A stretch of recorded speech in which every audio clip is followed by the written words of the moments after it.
Hello बच्चों, आज हम ट्रांसपोर्टेशंस प्रॉब्लम को नॉर्थ वेस्ट कॉर्नर मेथड से सॉल्व करेंगे। ठीक है, तो आप क्वेश्चन देख लीजिए, आपका ये कॉस्ट मैट्रिक्स दिया रहेगा। ठीक है, तो हम इसे सॉल्व कैसे करेंगे। क्वेश्चन में जैसे है कि नॉर्थ वेस्ट कॉर्नर, तो हमारा नॉर्थ वेस्ट कॉर्नर क्या है, ये है। ठीक है, यहाँ पे O1 और D1 क्या है। O1 मतलब ओरिजिन, जैसे फैक्ट्री आपका है, और ये क्या है, डेस्टिनेशन, जहाँ पे आपको मार्केट में सामान पहुँचाना है। ठीक है, डिमांड आपकी कितनी है और आपके पास सप्लाई कितना है। ठीक है, तो हम इसे सॉल्व कैसे करेंगे। नॉर्थ वेस्ट कॉर्नर का मतलब ये आपका क्या है, नॉर्थ वेस्ट कॉर्नर, और यहाँ पे हम ये जो एलोकेटेड सेल है ना, हम कौन सी वैल्यू लेंगे, सबसे मिनिमम। जैसे हमारा फॉर्मूला ही क्या होगा, मिनिमम आपकी डिमांड और सप्लाई। तो जो वैल्यू हमारी डिमांड और सप्लाई में से सबसे छोटी होगी ना, उसको लेंगे। बट वाई, इसलिए क्योंकि हमें यहाँ पे कॉस्ट को मिनिमाइज़ करना है। ठीक है, तो आप देखिए डिमांड में क्या है, डिमांड ऑलवेज आपका रो में दिया रहता है, सप्लाई जो है वो कॉलम में दिया हुआ है। ठीक है, डिमांड 200 है, यहाँ पे सप्लाई कितनी है 250, तो आप क्या ले लेंगे, मिनिमम, तो 200।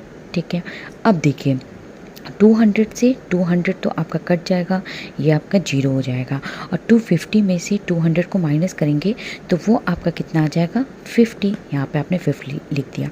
तो जो चाहे वो आपका रो हो या तो कॉलम हो, अगर वो 0 हो जाता है तो उसको आप क्या करेंगे, कट कर देंगे। कट कर दिया, अब हमें फिर सेकंड आएंगे, वैसे ही सेम प्रोसेस रिपीट होगा। नॉर्थ वेस्ट कॉर्नर, तो नॉर्थ वेस्ट कॉर्नर आपका कौन सा कॉर्नर है, ये कॉर्नर है। अब आप यहाँ पे क्या देख रहे हैं, डिमांड 225 दिया हुआ है और आपका ये सप्लाई कितना दिया हुआ है 50। इसमें से मिनिमम कौन सा है 50, तो आप यहाँ पे 50 ले लेंगे। 50 से 50 ये आपका कितना हो जाएगा 0, और ये कितना हो जाएगा आपका 175, क्योंकि 225 में से आप 50 को माइनस करेंगे तो 175 हो जाएगा। तो जो 0 होगा रो या कॉलम, उसको हम क्या करेंगे, कट कर देंगे। ये आपने इसको क्या किया, कट कर दिया। अब आपका नॉर्थ वेस्ट कॉर्नर कौन सा है, ये है, आपने ये ले लिया। यहाँ पे डिमांड आपका कितना दिया हुआ है 175, और ये आपका कितना दिया हुआ है सप्लाई 300। अब सबसे मिनिमम 175 आपने लिख दिया। अब 175 माइनस 175 0 हो जाएगा, ये आप करेंगे, ये आपका कितना हो जाएगा 125। ठीक है, अब कौन सा आपका कट होगा, ये आपने कट कर लिया। अब यहाँ पे आपका क्या आता है, ये कॉर्नर आपने ले लिया, 125 और 275। अब यहाँ पे देखिए 275 और यहाँ पे क्या देगा 125, तो कौन सा छोटा है आपका 125।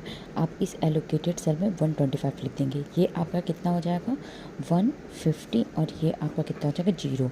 तो आपका यहाँ पे क्या हो जाएगा, रो आप कट कर देंगे। ठीक है, अब आपके पास कौन सा कॉर्नर बचा, ये कॉर्नर आप ले लेंगे। तो यहाँ पे आप देखिए, यहाँ पे 150 है और यहाँ पे क्या है आपका 400, तो आप यहाँ पे क्या लिख देंगे 150।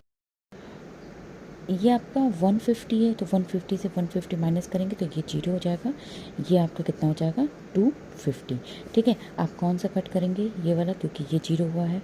अब ये कॉर्नर आपका है, तो 250 यहाँ पे भी है, यहाँ पे भी 250 है, तो ये आपका 250, ये भी आपका हो जाएगा 0, आपका ये भी हो जाएगा 0।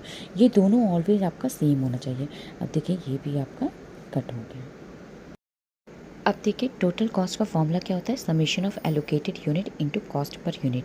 तो एलोकेटेड यूनिट आपका क्या है 11, और कॉस्ट पर यूनिट मतलब इस पे आपका एक यूनिट में कॉस्ट कितना पड़ रहा है, और 13 इंटू 15, 18 इंटू 125, ऐसे ही हम लिखते चले जाएंगे। देखिए 11 इंटू 200 प्लस समेशन लगा हुआ है, 13 into 50 plus 18 into 175 plus 14 into 125 plus 13 into 150 plus 10 into 255, answer आ जाएगा। वो कितना आ रहा है टोटल का कॉस्ट आपका 12,200 रुपीज़।